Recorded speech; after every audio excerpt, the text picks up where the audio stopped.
The show starts in 10, 9, 8, 7, 6, 5,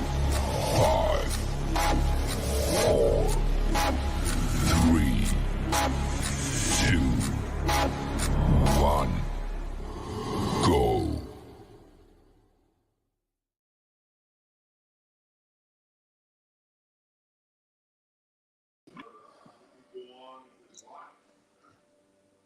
All right. Good night. Welcome to another episode.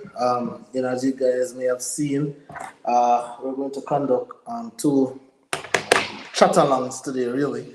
One of them is with Kemar and the other one is with Daniel. So we're going to start on with Kemar now. But just really quickly, just a brief introduction, because we don't really want to make it too formal, but Kemar really, for me, was my cricket captain. So a lot of you guys who don't think I can play cricket, you can ask him, right? So he was my cricket captain at St. George's College. Obviously, then he moved on. He moved on to bigger and greater things that we'll talk about. He's currently now in China. So we're definitely going to get into. We're going to ask him some questions. He was actually part of the whole PNP party. I think it was the youth section of it, but we'll ask him some more questions and get everything situated. So without further ado, I want to bring on Kemar. Good evening, boss. Good evening to you, my friend. All right. Oh, go on. Yeah, man, it's a pleasure. Indeed. So, obviously we're talking backstage and, catching up because, brother, long time we're not talking. Yeah, So, it's been a while, man. It's been a while. So I want to start from early days, before George's, right? Because George's is when I met you, right? Yeah. Coming in as a little first form, I think you were, in a higher grade, and I wanted to play cricket. There was always this guy, just always talking. No matter what, he was always talking. I said, everybody I can chat some. So. So let's go before George's. Tell us about your childhood growing up. What was the childhood like for Kemar growing up? All right. So thanks again for having me, and good evening to your listeners. My childhood was pretty simple. Mm-hmm. I grew up in it's Central Kingston constituency, Dunkirk. Well, can call it East Kingston as well. I've been schooled at the Franklin Town Church of Basic School, then Alpha Infant School, Mm-hmm. Alpha Primary School, then of course St. George's College, and then Dunyun Technical High School. Mm-hmm. So growing up, that I always tell people, the immense respect I have for women came from the fact that I grew up with 6 women. Mm-hmm. Yeah, so my 4 aunts, my mother, and my grandmother. So I grew up around women, all that estrogen, but it never really changed me in a sense. Mm-hmm. You still remain masculine, except you're more in tune with your feelings, so people tend to sort of relate to you better in a sense, and speak. I don't know if we were poor, to be very honest, because we always had enough to suffice us. Absolutely. And it was only until I reached high school necessarily you start to mingle with some prep school people. It's but we never have this, so we never have that. But one thing remain constant though is your ability to your ability to compartmentalize, you not being envious, not being grudgeful. Absolutely. That bad mind, something like that, with the exception, oh yeah, I can work to achieve that too. Oh yeah, I can get that too if I put some hard work in it, Yep. that good bad mind, if you get what I mean. So that was really my childhood then in a nutshell. All right. So you mentioned that you grew up with 6 women, and being from our culture, when you grow up with women, automatically the assumption is we are sissy, we soft, everything along those lines would be associated with us. But again, me knowing you at St. George's College, I could have never tell that You could you know never. you I will never tell say you grew up with six. I would think say you grew up with 6 men. You know, because you know the You have to rough aggression. and tough. It's for me. It's adaptable because you grew up in a inner city, number one. So the male role models that you had around you were, in a sense, gangsters. Now it's either one or two things. You're going to grow up to become a gangster. You're going to grow up not to become one, having seen the life lessons and experiences. You know. So you pick and you pick, and thankfully I had that kind of cognitive brain from a longer time. So you pick the positives, you discard the negatives, and then you combine it all together. And here you are today. A lot of people, as you say, would never believe that I really grew up around 6 women. It was my grandfather alone as man growing up. My grandfather alone, and then my stepfather came in the picture as well. So it was really only those two male figures. My father died before I was born. So you can just imagine what that feels like. Absolutely. You understand? And and I think that I want to touch on that a little bit. And obviously, my condolences where that is concerned because my father died as well. I was born, but it's something that still has a little hole for me. I just never Yeah, get man. to enjoy the time with my father. My father never get to see the success of me. So as I move up the ladder, it's always like, John, I wish my father was here. I wish my father was here. So for you, being that your father died prior, how does it resonate with you? What's the thought process? How do you think about it? How do you deal with it? There was a time when I couldn't deal with the fact that my fatherless, biologically, because my stepfather was there. And then another part of it was, what was he like? So you always have to be hearing those secondhand stories. Yes. The kind of person he is, and then you start to internalize that. I wonder if I saw me behave. Yes. And then they themselves will tell you, hey man, that's how you used to behave, if your father picked me in, and then it kind of drive in your mindset. But this man had just gone and left me, just gone before I was born. And so whatever I started to do in terms of, climbing that ladder was like, you never had that opportunity to do it. Here is your son doing it. So just make it happen. Wherever he is right now, I would think that he's proud. That's his proud. Absolutely, absolutely. So then, let us move a little bit now because, again, this is just what I'm seeing. So I see that you decided to take a dive into the political space, right? Yeah. And, so the first thing I want to ask you before you even ask anything else, why the People's National Party? Why is it that you decided to dive into that particular space? So the PNP for me represented, or still represents, that political party, that vehicle through which a lot of Jamaica's national development initiated, took place, that kind of thing. When, even though one might say I was born in a PNP home, as again, my cognitive brain tell me, you can't just jump into this thing and not know what you're about. It's like a Christian can't go a road, go evangelize about a Jesus or a religion that they don't know. So you have to do the research. And upon doing the research, I really found that the People's National Party represented equality of opportunity, social justice, that kind of democratic socialist tenets, which allows each man to develop themselves and accomplish what they will. It has always been the party at the forefront of every national development in Jamaica that you can think of, being the leaders of 1944, universal adult suffrage, being the leaders of education, being the leaders of economic growth, being the leaders of youth, and that kind of thing. So it resonated more with me upon doing the research, but I'm born in a PNP home. So. All right. So your involvement now You're in Parliament. When you decided, all right then, everything that you see that the PNP stand for, additionally with, being born in a PNP home, what Yeah. was your hope when you decided to go inside of the PNP now? What was your hope? What did you hope to achieve? What standard did you want to either uplift or continue, to bring to the PNP?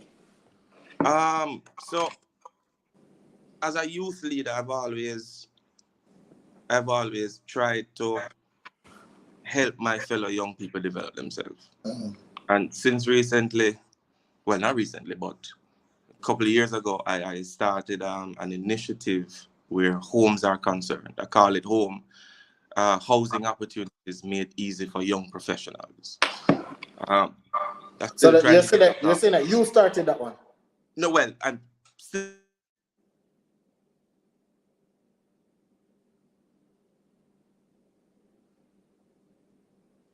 If you can jump on an issue, am I still there?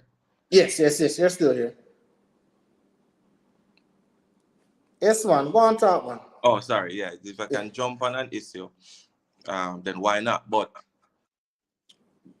the standard of young people in the country needs to be elevated, and I find politics to be that can be done through policy. So instead of me complaining, this not done, them not do this, all of that kind of thing not taking place, I chose to get myself a seat at the table so that I can at least in some way influence a policy decision that can impact the lives of young people all across the country. So it's really what I'm about in the politics, though. All right. So where that is concerned, obviously, being in there. So what you set out to do you believe that you had achieved that, on your way out?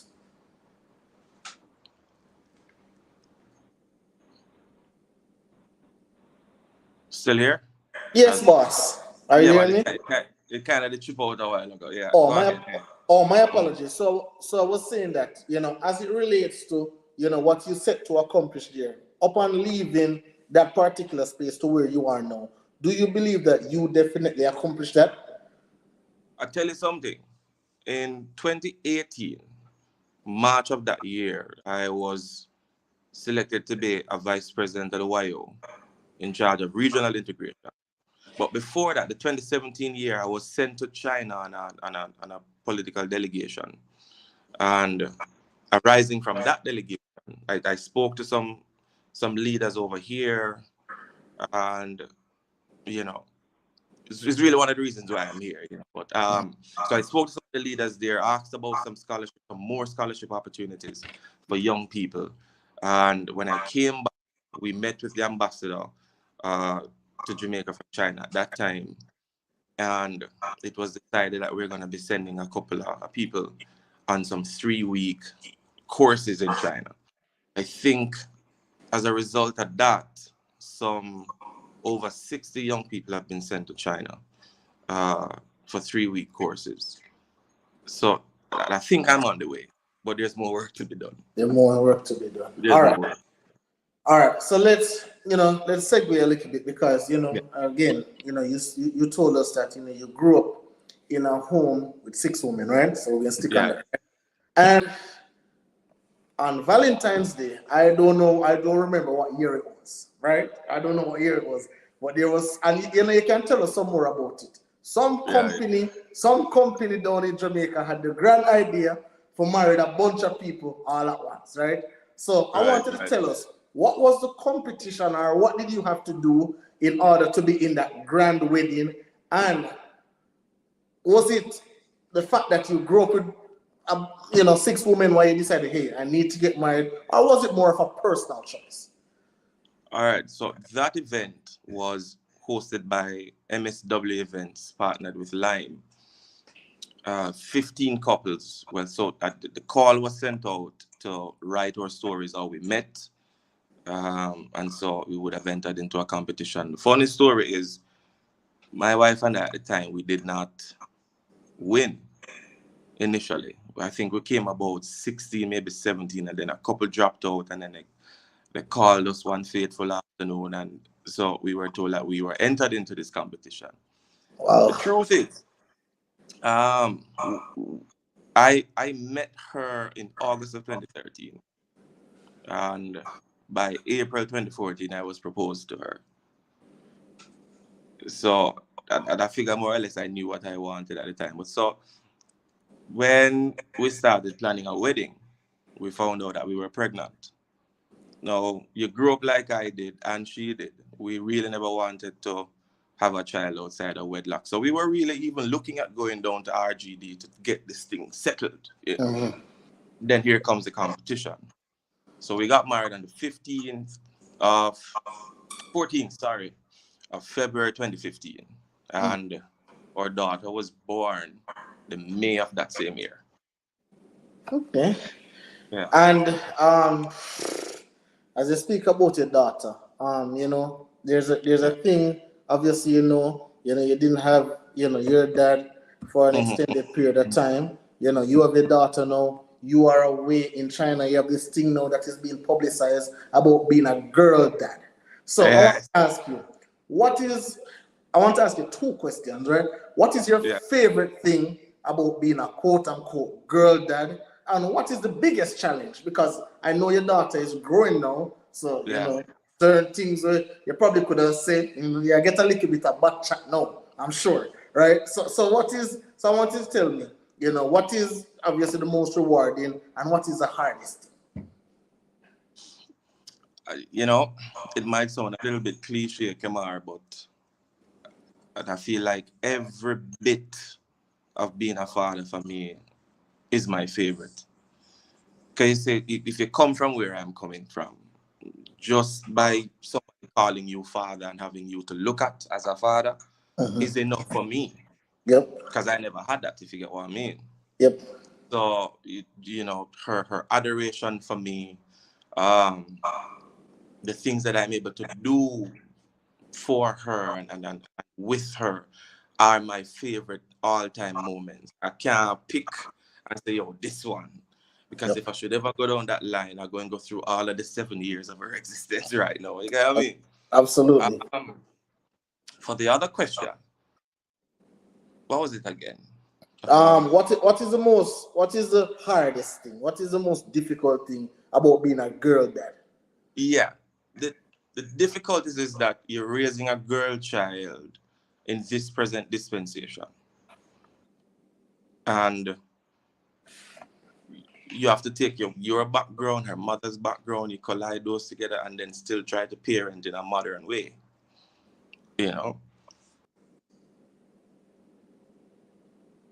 Proving to be a strong woman. She come from a line of strong black woman.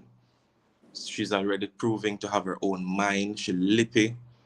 Just last night, we entered into a negotiation about doing a book report. My 7-year-old daughter negotiated with me negotiated her way out of doing a book report. Can you imagine? So these are some of the challenges now. Yeah. But you allow her to express herself.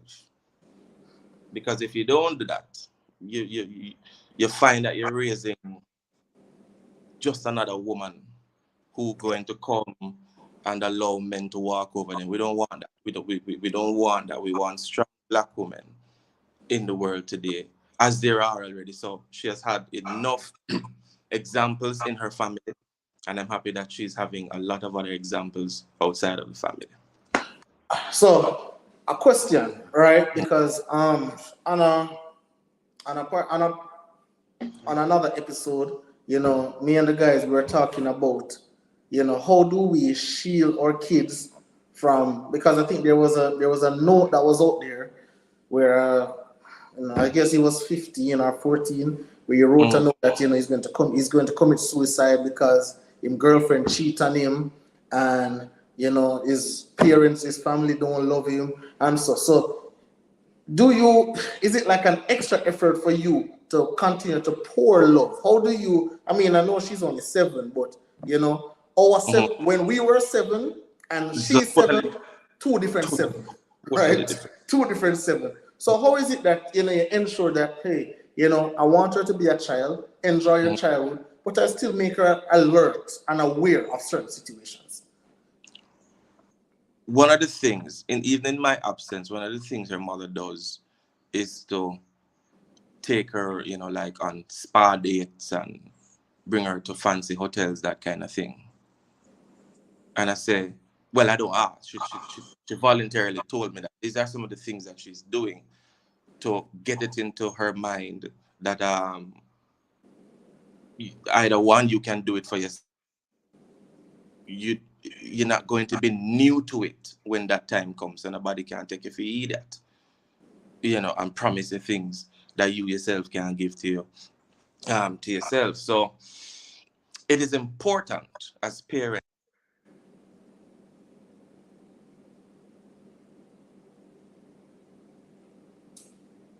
I think we're having a little bit of, you know, technical difficulties, so you guys just bear with us because, you know, he's over there in China. So, you know, connection, I don't really sure what's going on with the connection, but let me just wait and see. Let me just wait a bit and see if he'll come back on. Let me just wait a bit. Producer, check and see if he's backstage. See if you can remove him and let him come back backstage. Because I think we're just having a bit of technical difficulties.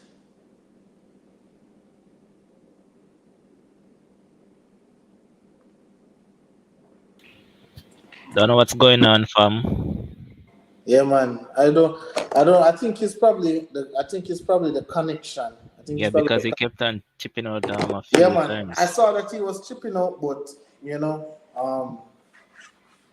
he was still talking, and I was hearing him. So I was like, all right, Yeah. let me just continue running. And it's But just about when the conversation was getting in depth, eh? yeah, see, I don't know if his battery died or let me tell him come back on. He's just texting me. I don't know. Yeah, hopefully it pops up back soon because as I just said, it was just getting interesting, man, because I'm backstage now, but I'm well in tune to the condom and interesting conversation going on. Yeah, man, most definitely, man. Alright, I think he's let's see.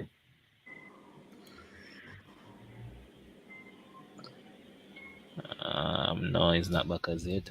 I saw a little movement, so I thought he was back.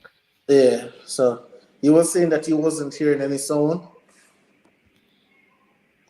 Good night, Miss Robbins. Good night, Miss Robbins. We're conducting an interview with with Kemar Brown here. He's over there in China studying.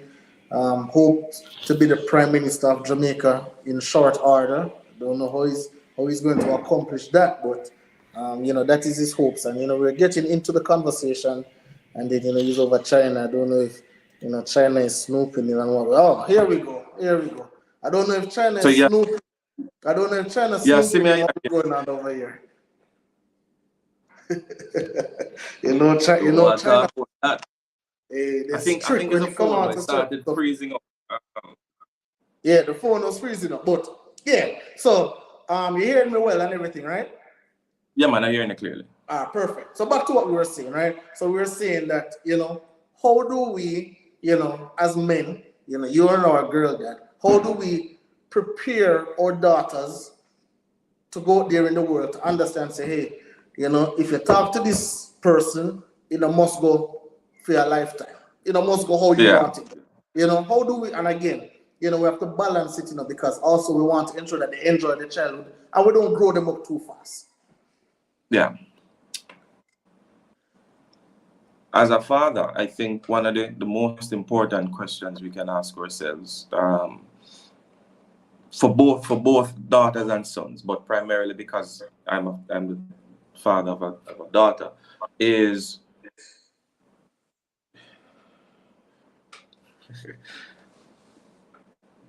would she date someone like me? Mm-hmm. What does that mean is that you have to be that first example of the man that she, probably would endeavor to be with. That kind of thing. So you have to be that first example. Even as the father of a son, you have to be the example of the man your son should be. And it is a very delicate road to travel. because you're going to have to be the parent and you're going to have to be the friend. I was mentioning before we got cut off that we have to be approachable as parents. Yep. Have to be a very and the thin line, but still, our children must be able to come to us and speak to us. Yep. Because in the home is where primary caregiving takes place. You don't want certain things. That I always say to people whenever they ask me about experiences, I say, you know, it's a gunshot hot, don't it? And say, yeah. I say, how you know, have you ever been shot before? And say, no, but by the look of it, I say exactly that. You can learn from other people's experiences. Absolutely. You don't have to get the gunshot yourself to know say it hot. You understand me? You know, so we want to ensure that our children come to us in their times of need, not only in the, not only times of their trial, but more so in the time of need, and we must be able to impart certain knowledge onto them. I think when we do that, we develop safe spaces, and when a child is in a safe space, they will grow up to master things, and then that curse broken from them long time there, and then you start to develop new attributes for their families to come. It is important. It is important for us to be approachable. All right. So another question: when you decided to depart Jamaica to go to China, how difficult was that for you to know, man? There's this opportunity over here that can just open a lot of doors, not only for me but my family, right? Yeah. But there's also a daughter here who, you know, I'm watching her growing up, but I have to leave her behind temporarily. What was the thought process through that for you when you were making that move? My wife and I at the time, we discussed it in length. She was wrapping up UA. And, you know, we saw her through that. We say, yes, everything is all right now. This golden opportunity came up because, I mean, you grew up like me, you know, Kemar. There was no big influence on tertiary education. You know, you do your time, you do your 5 years in high school, you find a work. Yep. You understand? It is not that we are not of the aptitude to attain that. We just felt that you must work and earn your own bread and not be dependent necessarily. So most of my family, after high school, they went straight to work. My aunt and my cousin, well, I have two cousins and an aunt. I think they are the only three out of all of us currently who have a college degree. Other than that, we just believe in work. So the opportunity came about, and I'm like, 5 years, there is advanced technology. I can travel back and forth. At the time, obviously, no, I can't do that because of COVID. You know, after this, I'll be more marketable in the world of work, than so to speak, because society says that you need paper. And I was trying to elevate myself at the time in the politics. And you know, when a man come past them place, but oh, they have no degree. Yeah. Where my run go? You know them kind of thing that. Absolutely. And so true. Me have like a shame tree same way. Yeah. So you know, all of that factored in, and I could not have chosen a better partner to have a child with. You know, so all of that factored in. She moved back to Antigua where her mother is, so she's okay. Yeah. The focus should be now on me getting this thing done and then coming back home. So it was one of those decisions, I tell you, sleepless nights. The day I left, September 8th, 2018, the day I left was the absolute worst day. And every birthday, every milestone after that, it's been totally difficult. But I'm managing. I tell myself that it's for the greater good, number one, and she will see, if nothing else, in me, her father's will and drive for family, number one, and that she herself can achieve anything that she put her mind to at whatever age she decides to put her mind to it. You know, so I'm setting some examples, I think. All right, and you mentioned something important, and I believe in our generation, they don't make a lot of women like that. All right, where they still allow you to go and pursue your career elsewhere and just continue to give you that support. As you say, you couldn't find a better partner to have a child, right? Because when you're making a decision like that, you need the support, you need the drive, so let me just ask you, just a personal question. Was there something that you saw in her at first sight where you'd be like, hey, she's the one? Was it a conversation? Was it a look? Was it chemistry? What was it where you say, hey, she's the one? Listen, funny story is I saw her and nice dark-skinned young lady, I tell you. Her smile caught me first in her eyes, and then she just started looking like my mother all of a sudden. I brought her home one day, and my stepfather run go upstairs and said to my mother, then Camille, the little girl we have down, they look like you, man. So, they're just, but having gotten to know her background and everything, we gelled. And it seemed like a good idea at the time to make this girl my own. Yeah. All right.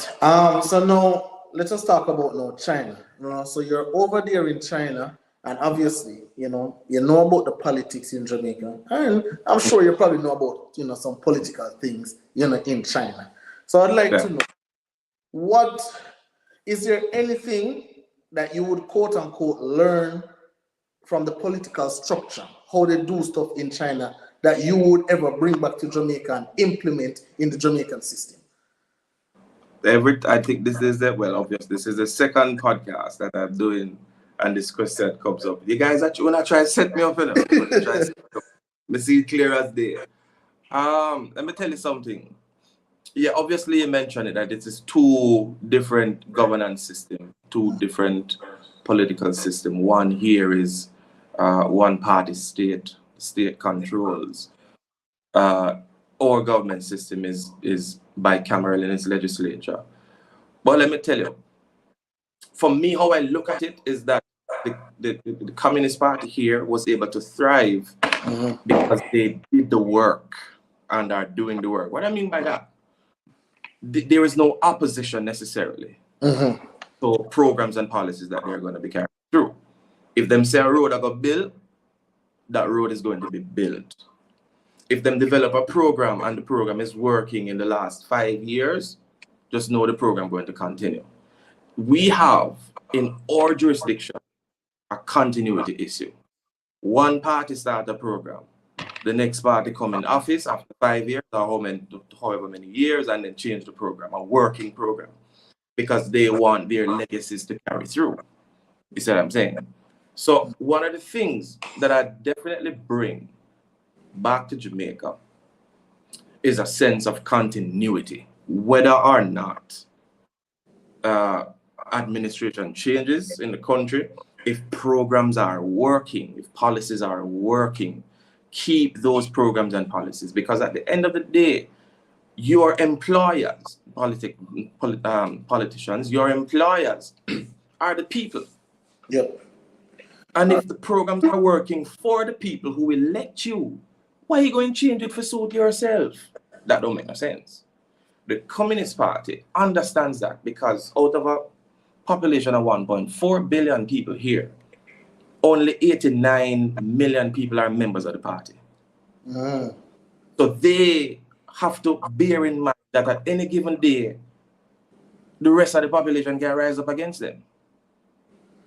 Now, if the rest of the population can rise up against me and I only have 89 million people in my party membership, I have to do the work to make them people, as you say, one party government work for them.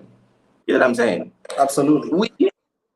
Not so in Jamaica. Not so in Jamaica because we have some little diehard people on both sides, JLP, PNP, who continue to put these lethargic people in office, not getting anything done, and then at the end of the day, them complain on the next breath. Nothing I do. It pains me, Kemar, and I'm sorry to be going on so much. No, it's It all right. pains me that on an election cycle, a man gonna get up on stage and say, if you vote for me, I give you water. If you vote for me, I give you road. If you vote for me, I give you light. Let me tell you something. These are basic amenities for people and should not be left to the ransom of whether or not they vote for you. Absolutely. Absolutely. That these are some of the issues that we have in the Jamaican political sphere. And if the demography of yesteryear, which I think has changed, but our generation and the ones to come need to start holding politicians accountable. That is why it is important for the Prime Minister to have impeachment bills in the Parliament. We need to be able to recall these politicians who find themselves in corruption, who are not working on behalf of the people, and who are just downright not suitable for office in the Jamaican Parliament. Totally agree, my boss. You know, me not really in the political space, but where that is concerned, I tell people I could care less. It could have a PNP or GLP. There has to be some. At some point, we have to say, you know what? I am a Jamaican. Absolutely. And if it's not for the betterment of the people of Jamaica, then we don't want it. At some point, you have to get like that. Absolutely. So I have two more questions for you. Yeah. I want to know role model, right? Role model. You know who, and it can be anybody, right? Yeah. Let us take away the 6 women who you grew up with, right? Role model. Tell me somebody who you look at for whatever reason. That person who is who I would really want to model myself. That is how I would want people to see me. Who is that?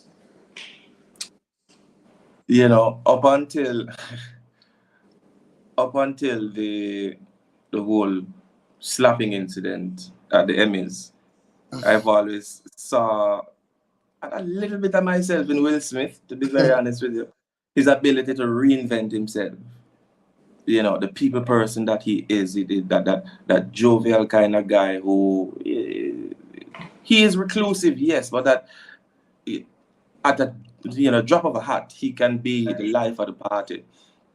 Up until the slapping incident, I remained impervious on that slapping incident for more reasons than one, because I'm 50-50, probably at a later stage in life. But if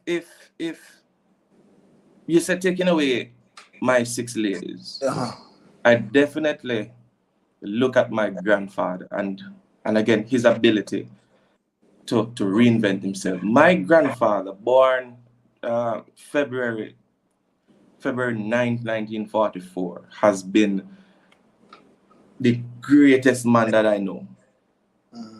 Yeah, didn't talk much, but still jovial. He was a present father figure for his girls. He had 5 of them.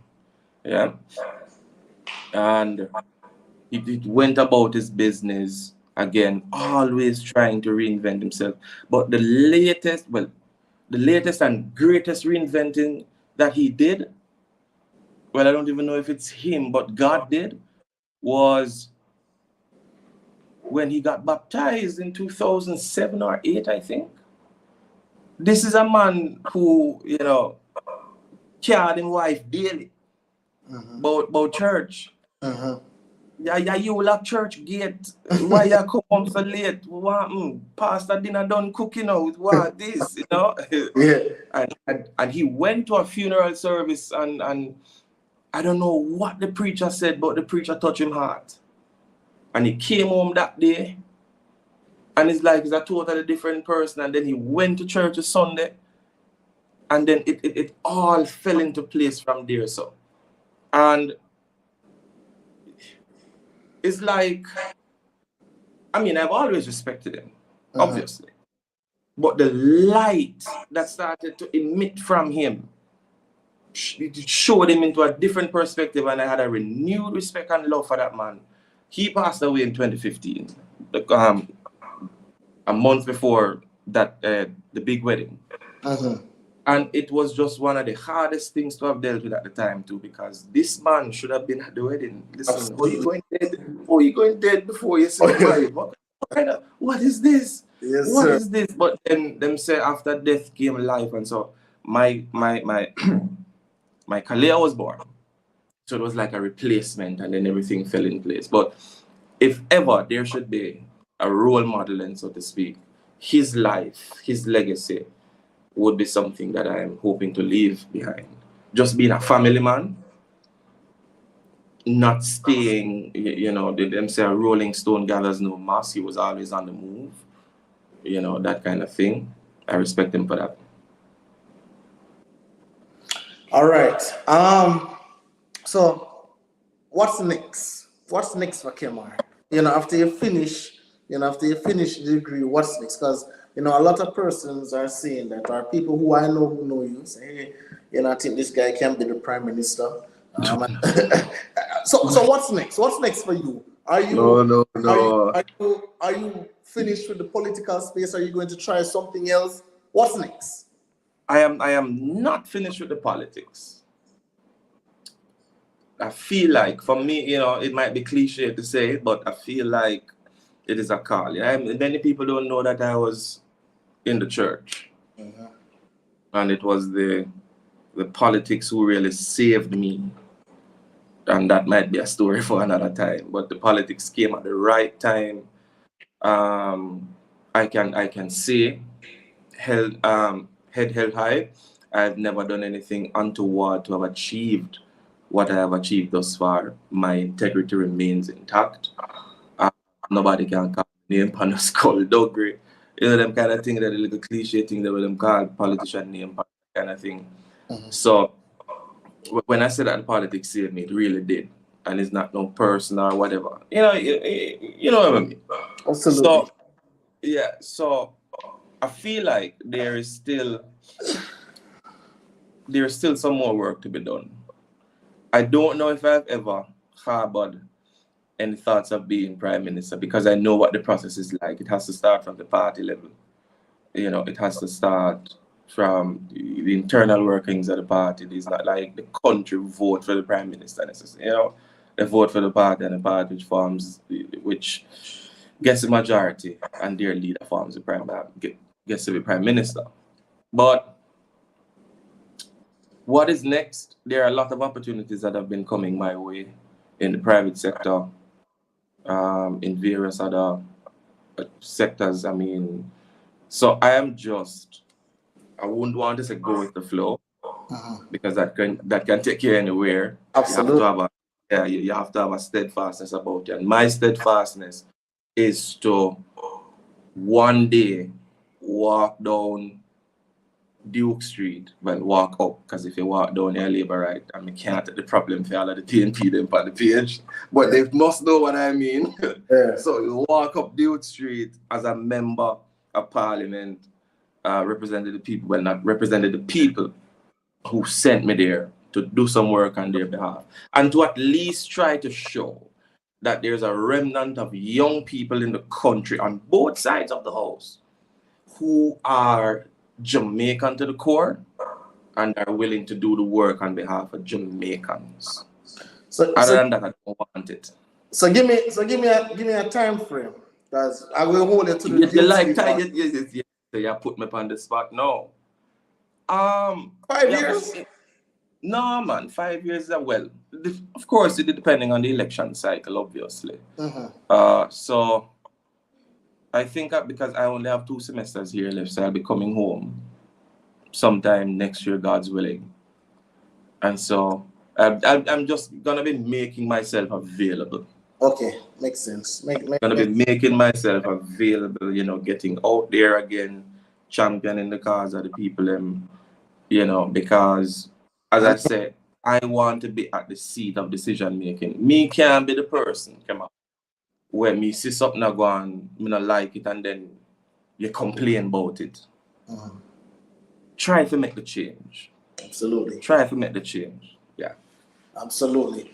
All right. Last thing, and I think you kind of touch on it a little bit, but when all is said and done, and you do everything what you're supposed to do or what you set out to do, how do you want to be remembered? When people are having a conversation about you behind your back, what is it that you'd like them to say about you? Them already say it sometime, He's principled to a fault. Yeah, people already say it. In some offices that I've held before now, I've always tried to be principled. And it is better to be principled than to be polished. If you have, you're gone again. You gone? Not there, man. Yeah, no, yeah. So I try to be principled in all that I do. You grew up in a principled home. You do things the right way. You do things. You do the right things not because people are watching, but because it is the right thing to do. Absolutely. And I try my best. I honestly do try my best to live that kind of life. Yep. All right. So last thing. So there's Ryan Lawson in the comment section, and he's saying what him saying. I want you to answer in Chinese and then in English, right? You give a little bit of Chinese and then in English, right? So. 我不会说中文的。如果不是那个政府，有什么其他的地方？有可能是艺术的专业。艺术的专业就是我最爱的那个专业。All right, so what I'm saying here is, I was repeating the question, obviously. If not politics, then what other career choice? I'd definitely go into IT. I have certifications in IT. I'm more on the hardware side. I can't deal with the programming side, even though I just saw the money thing. But you stick with what you can do for the time being. And I'm more hardware troubleshooting, getting that kind of thing done. So if not there, then I definitely go into IT business outsourcing. With a lot of the contacts that I've made over here, thankfully, I can get that done. All right, Kemar, boss. Thank you so much for your time. I know we had some technical difficulties, boss, but no watch that. They're watching. They want to ensure that you're not saying anything you're not supposed to say, right? But I just want to, from the Meals podcast, from myself, thank you for taking the time. I know you guys are 8:57 a.m. over there. There's no way I would be waking up for anybody who is not special. So thank you so much. No, man, trust me. Yeah, do your thing, and I thank you for having me. And I listen, this program, a top class program, you know what I do, because I try to fill a shoe. Thank you, Kemar, for reaching out, and I'm always happy to share my work. And we'll keep in touch, all right, boss? Yeah, man, no problem. And if anybody asks you, I was the best cricketer at Georges. If anybody asks you, just say Kemar was the best cricketer. All right? I was never paid to say this, but he was a good cricketer, man. He was a good cricketer. so, Mr. Brown, be honest. How good of a cricketer was he? Because I keep on telling this man that he's no good enough.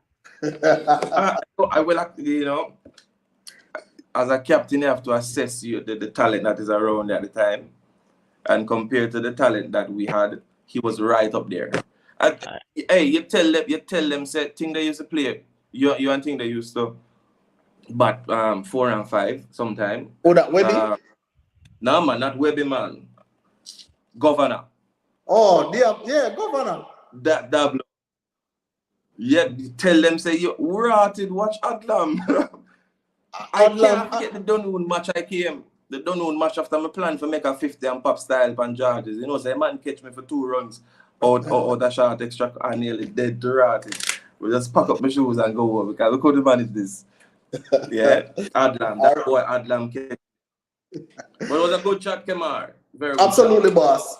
Absolutely, boss. We will keep in touch. All right. Very old to choose the cricket. I play some cricket over here with some Indians and Pakistanis. I still have it. Say them I look for over 40 by the time I'm ready. All right, my boss. Give thanks. All right. All right. Pick up, yeah, man. Go.